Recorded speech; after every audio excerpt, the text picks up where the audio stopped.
বিসমিল্লাহির রহমানির রহিম। শুধু দর্শক শ্রোতা, আসসালামু আলাইকুম। আজ 10ই আগস্ট 2024। আমি সৈয়দ বদরুল হোসেন সহকর্মী প্রবাসীদের পক্ষে অন্তর্বর্তীকালীন সরকারকে জানাই অভিনন্দন ও শুভেচ্ছা। আমি ধন্যবাদ জানাই ডক্টর মোহাম্মদ ইউনূস এবং তার সহযোদ্ধা brigadier Sakhawat Hossain, doctor Asif Nazrul, doctor Salehuddin Ahmed, Touhid Hossain, Adilur Rahman সহ অন্যান্য সদস্যদেরকে। কিন্তু দুঃখ লাগে, আমরা সহকর্মী প্রবাসী, আমাদের পাঠানো রেমিটেন্স বাৎসরিক 30 বিলিয়ন মার্কিন ডলার, অথচ প্রবাসীদের মধ্যে কাউকে রাখা হয়নি। আমরা যদি প্রবাসীরা রেমিটেন্স বন্ধ করে দিই, ডক্টর মোহাম্মদ ইউনূস আপনি কি করবেন বলেন? চালাইতে পারবেন? দেশ পারবেন না। কাজেই অনতিবিলম্বে এই প্রবাসীদের থেকে 5 জন সদস্য নেবেন। আমি নামগুলো বলছি: কর্নেল শাহিদ খান, থাকেন London; Khalid Mahmud, Deutsche Welle, যেটা বাংলা অনুষ্ঠান করতেন জার্মানিতে; পিনাকি ভট্টাচার্য, ফ্রান্স থাকেন; কামরুল সরোয়ার, প্রতিষ্ঠাতা সভাপতি, ভেনিস বাংলা স্কুল; ডক্টর বৈজ্ঞানিক হুমায়ুন কবির, তিনি আমেরিকা থাকেন এবং আমেরিকায় বিশ্বের প্রথম চালকবিহীন হেলিকপ্টার নির্মাণের প্রতিষ্ঠাতা। তার বাড়ি কিশোরগঞ্জ পাকান্দিয়ায় থানা। ডক্টর মোহাম্মদ ইউনূস, আপনি নোবেল পেয়েছেন শান্তিতে, রাজনীতিতে নয়। রাজনীতির দূরদর্শিতা আপনার নাই এবং আপনার এই সদস্যদের মধ্যে তেমন জানেও না। আর যদি জানতো, এই ঢাকাকে এই অবস্থায় রেখে বাংলাদেশের এই অবস্থা থেকে আপনি সেই রংপুর যেতে পারতেন না আবু সাঈদ তার কবরের জিয়ারত করতে। কোনো যুক্তি নেই। বাংলাদেশের বহু জায়গায় আজকে নিরাপত্তাহীনতায় ভুগতেছে, বোঝেন আপনি? বাংলাদেশের এই চলমান পরিস্থিতির জন্য বহির্বিশ্বে বহুত আন্দোলন হয়েছে, লক্ষ লক্ষ মানুষ রাস্তায় নেমেছে। এমনকি সৌদি আরব যেখানে মিছিল করা নিষেধ, সেখানেও করছে। সেখানে আজকে শত শত মানুষ জেলের মধ্যে বন্দী। আপনি অতি সত্বর পররাষ্ট্র মন্ত্রণালয়ের দায়িত্বে আছেন তৌহিদ হোসেন, তাকে পাঠান তাদের মুক্ত করার জন্য। আর যদি না হয়, প্রবাসীরা কিন্তু অর্থ পাঠানো বন্ধ করে দেবে। তখন বুঝবেন। একটা জিনিস বুঝবেন, শেখ হাসিনার সময় যারা চাকরি করতেন তারাই কিন্তু বলবৎ আছেন, তাদেরকে কাউকে চেঞ্জ করেন নাই। অনতিবিলম্বে বাংলাদেশের প্রতিটি থানায় 100 করে আর্মি থাকবে, প্রতিটি জেলায় 1000 আর্মি থাকবে, প্রতিটি বিভাগে 5000 আর্মি থাকবে। এবং ঘোষণা দেন, এত তারিখের মধ্যে পুলিশ যদি যোগদান না করে সে তার চাকরি হারাইল। এবং পুলিশ প্রশাসনে যারা অফিসার আছে তার মধ্যে 60% শেখ হাসিনার পক্ষের লোক। তাদেরকে চাকরি থেকে আউট করতে হবে আপনার। এবং আর্মির মধ্যে যারা আছে তাদের মধ্যেও কিন্তু কিছু আছে শেখ হাসিনার পক্ষের লোক। চিহ্নিত করে তাদেরকে আউট করেন। আয়নাঘর কারা বানাইছে? এই বাংলাদেশের মানুষ আর আয়নাঘর দেখতে চায় না। বাংলাদেশের মানুষ আর হাওয়া ভবন দেখতে চায় না। বাংলাদেশের মানুষ শান্তিতে থাকতে চায়। আমার এই 52 বছর রাজনৈতিক জীবনের অভিজ্ঞতার আলোকে আমি বলবো, আপনি যদি দ্রুত কোনো ব্যবস্থা না নেন তাহলে অনাকাঙ্ক্ষিত ঘটনা ঘটতে পারে।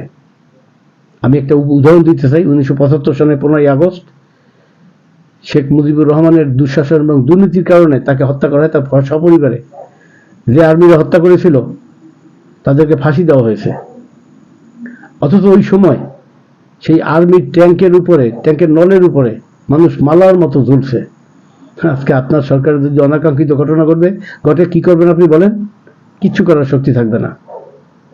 আমি 10ই জুন প্রধানমন্ত্রী শেখ হাসিনার সাক্ষাতের জন্য আমি তেজগাঁয়ে যাই। কিন্তু যখন তার মুখ্য সচিব তোফাজ্জল হোসেন মিয়া বুঝলেন যে মন্ত্রী পরিষদ সচিব মাহবুব হোসেন সে আমার এলাকার লোক এবং তার সাথে আমার ভালো সম্পর্ক আছে, তিনি সাক্ষাৎ করাইলেন না। ফিরে আসলাম।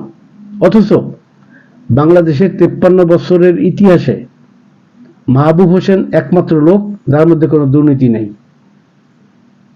আমি 17ই জুলাই প্রধানমন্ত্রী শেখ হাসিনাকে বলছিলাম যে অনতিবিলম্বে কোটা সংস্কার আন্দোলনে তাদের সাথে আলাপ করে সমস্যার সমাধান করুন, নতুবা এই আন্দোলন সরকার পতনের আন্দোলন ডাক হবে, তখন আপনি কিচ্ছু করতে পারবেন না। আমি 29 জুলাই বলেছি, আমি 2রা আগস্ট বলেছি, অনতিবিলম্বে আপনি একটা জাতীয় সরকার গঠন করুন, নির্দলীয় জাতীয় সরকার। যদি না করেন, দেখেন কি হয়। তখন আপনার নামটা আমি বলতাম সরকারের প্রধান হিসেবে। আমি বলি না এই কারণে, আমি তো বাংলাদেশে আসবো, সরকার যদি থেকেই যায় তখন তো আমি আর বাংলাদেশে থাকতে পারবো না। কারণ আমি 2001 সনের পর থেকে কোনো রাজনীতি করি না, আমার এখনো করার ইচ্ছা নাই। কিন্তু দেশকে ভালোবাসি, দেশকে ভালোবাসি বিদায় এই প্রবাসের 42 বছর জার্মান প্রবাসের কষ্টার্জিত অধিকাংশ অর্থ আমি দেশ সেবায় দান করেছি। স্কুল, কলেজ, মসজিদ, মাদ্রাসা, রাস্তাঘাট এগুলো নির্মাণ করেছি। আমার জন্য পৃথিবীর কোথাও 10-20 তলা বিল্ডিং করিনি, কারণ আমি জানি মৃত্যু হইলে এগুলো কিছুই আমার সাথে যাবে না। আমি দেশকে ভালোবাসি, যে কারণে এগুলো করেছি। আজকে 42 বছর জার্মান প্রবাসের বয়স, আমি জার্মানি পাসপোর্ট নিইনি, এখনো বাংলাদেশের পাসপোর্ট। কিন্তু আমি যদি জার্মানি পাসপোর্ট নিয়ে এদেশে রাজনীতি করতাম তাহলে আমি জার্মান ক্যাবিনেটে একটা ভালো অবস্থানে দিতে পারতাম। কারণ আমি সোশ্যাল ডেমোক্রেটিক পার্টি বাংলাদেশের প্রতিষ্ঠাতা এবং চেয়ারম্যান। আমি অনেকগুলো নির্বাচন করেছি। আমার শেষ নির্বাচন 2001 সনে, আমি বরিশাল 3 আসনে ভোট পেয়েছি মাত্র 22,800। তখনই বুঝছি এদেশে মানুষ আওয়ামী লীগ, বিএনপি ছাড়া কাউকে ভোট দেয় না। রাজনীতি থেকে আর করি না। এখন আমি জার্মানিতে আমাকে কেউ চেনে না, কারণ এই 23 বছর কোনো রকমের সংগঠনের সাথে আমি জড়িত না। অথচ এই জার্মানিতেই আমি 1994 সনে জার্মান সোশ্যাল ডেমোক্রেটিক পার্টির প্রধান এবং চ্যান্সেলর ক্যান্ডিডেট রুডolf শার্পিং, তার আমন্ত্রণে আমি তার সাথে সাক্ষাৎ করি। আবার একইভাবে 1999 সনে জার্মানের মাননীয় প্রেসিডেন্ট এবং বর্ষিয়ান নেতা সোশ্যাল ডেমোক্রেটিক পার্টির জনাব জোহানেস রাও, তার অনুমতি নিয়ে আমি বরিশাল জেলার মূল্যদিতে প্রতিষ্ঠা করি ছবিপুর জোহানেস রাও কলেজ। তার অনুমতিতে এইরূপ ছিল যে আমার নামে বাংলাদেশে কলেজ করলে কোনো আপত্তি নেই। তাহলে এই সরকারের সাথে কতটুকু সম্পর্ক ছিল। এরূপ বহুত দেশের, বহুত বড় বড় নেতাদের সাথে আমার সম্পর্ক ছিল, because I was the chairman of social Democratic party Bangladesh. ইংল্যান্ডের ঋষি সুনাক ভারত বংশভুক্ত প্রধানমন্ত্রী ছিলেন। স্কটল্যান্ডের চিফ মিনিস্টার হামজা ইউসুফ পাকিস্তান বংশভুক্ত। আমি কি বুঝি না? কিন্তু দেশকে ভালোবাসি আর ভালোবেসেই যাব। আজকে আপনার সরকার আসছে 53 বছর পরে, এই মনে হয় বাংলাদেশ স্বাধীন হলো, কিন্তু আপনার দূরদৃষ্টিতার অভাবে যদি সেটা নষ্ট হয়ে যায়, এজন্য দায়ী আপনি রইলেন। আপনাকে আমি রাজনৈতিকভাবে কিছু কথা বলতে চাই, যদি ভালো মনে করেন আপনি বলেন। আমার টেলিফোন নাম্বার 004915159079079077। আমি বাংলাদেশে চলে আসবো এবং আপনাকে কিছু কথা বলবো যেগুলো আপনার সরকার পরিচালনার জন্য অনেক উপকার হবে। বিশ্বের বহু দেশের সোশ্যাল ডেমোক্রেটিক পার্টির নেতাদের সাথে আমার ভালো সম্পর্ক ছিল, অথচ এই আমি লোকটাই 1974 সনে যখন দুর্ভিক্ষ হয় তখন আমি মসজিদে ঘুমাইছি 3 দিন। আমার একটা রোজিং ছিল, সেটা চলে যায়। আর সেই লোকটাই যখন 80 সনে আমি বাংলাদেশ ত্যাগ করি, এর আগে আমার 3 জন রাষ্ট্রপ্রধানের সাথে আমার নিজের নাম দিয়ে আমি সাক্ষাৎ করতে পেরেছি। আল্লাহ কখন কাকে কিভাবে রাখে আল্লাহই ভালো জানে। আমার কথাটা যদি বুঝতে পারেন তাহলে খুব খুশি হব। আজকে বাংলাদেশে ভারতের র এজেন্ট কাজ করতেছে এবং তারা চেষ্টা করতেছে বিভিন্ন রকম ভাবে আপনার সরকারকে ব্যর্থ করার জন্য, যে কারণে বহু জায়গায় ডাকাতি হচ্ছে, চুরি হচ্ছে, রাহাজানি হচ্ছে। হিন্দুরা কতক বলতেছে যে আমাদের এখানে নিরাপত্তা নাই, বর্ডার এলাকায় ভিড় করতেছে, আমরা ওপার যাব। এগুলো সব নাটক। এদের নিরাপত্তাহীনতার কোনো অভাব নাই। বাংলাদেশের স্বাধীনতার ইতিহাসে পশ্চিমবাংলার বাঙালিরই আমাদেরকে হেল্প বেশি করছে। ওরা বলতো ওই জয় বাংলার বাঙালি, ওরা আমাদের ভাই। এই জন্য পূজা মণ্ডপ, ওদের কাছারিঘর, মসজিদ, স্কুল, কলেজ, ওদের নিজের ঘরেও জায়গা দিচ্ছে। ওরা অত্যন্ত গরিব ছিল, যিনি একবার খাইতে পারতো তখন। কিন্তু ওরা আমাদের জায়গা না দিলে আমরা যুদ্ধ করতে পারতাম না। যে জন্য মমতা ব্যানার্জি বলছে ওপার বাংলা থেকে যদি কেউ আসে আমার দরজা খোলা। এপার বাঙালি ওপার বাঙালির মধ্যে কোনো পার্থক্য নাই। আজকে যারা হিন্দুরা করতেছে এটা মোদির ষড়যন্ত্র।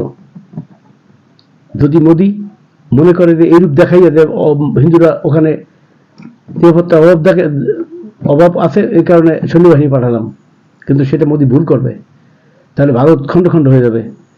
ত্রিপুরা, আসাম, পশ্চিমবাংলা, কাশ্মীর, পাঞ্জাব সব স্বাধীন হয়ে যাবে তার ভুল পদক্ষেপে। আমাদের বাংলাদেশে যা হয়েছে এই হয়তো ইন্ডিয়াও হইতে পারে। মোদী সরকার হঠাৎ অলৌকিক কিছু না। কাজে আজকে আপনার উচিত দ্রুত যে কোনো অ্যাকশন নেওয়া। দ্রুতভাবে কাজ না করলে হবে না। বর্তমান বাংলাদেশের দুর্নীতি যদি দুর্নীতি মুক্ত করার জন্য আমাকে দায়িত্ব দেন, তাহলে ইনশাল্লাহ আমি আশা করি 6 মাসের মধ্যে বাংলাদেশে কোনো দুর্নীতি থাকবে না, এবং বহির্বিশ্বে 17 লক্ষ কোটি টাকা পাচার হয়েছে সেটাও বাংলাদেশে আনা সম্ভব হবে। আমার কথাটা বুঝতে পারলে আপনাকে আমি মনে করব যে আপনি সঠিক কাজ করেছেন, আর না বুঝতে পারলে করার কিচ্ছু নাই। আল্লাহ বাংলাদেশের মানুষকে হেদায়েত দান করুক, আপনাকে হেদায়েত দান করুক। বাংলাদেশ জিন্দাবাদ। আসসালামু আলাইকুম ওয়া রাহমাতুল্লাহি ওয়া বারাকাতুহু।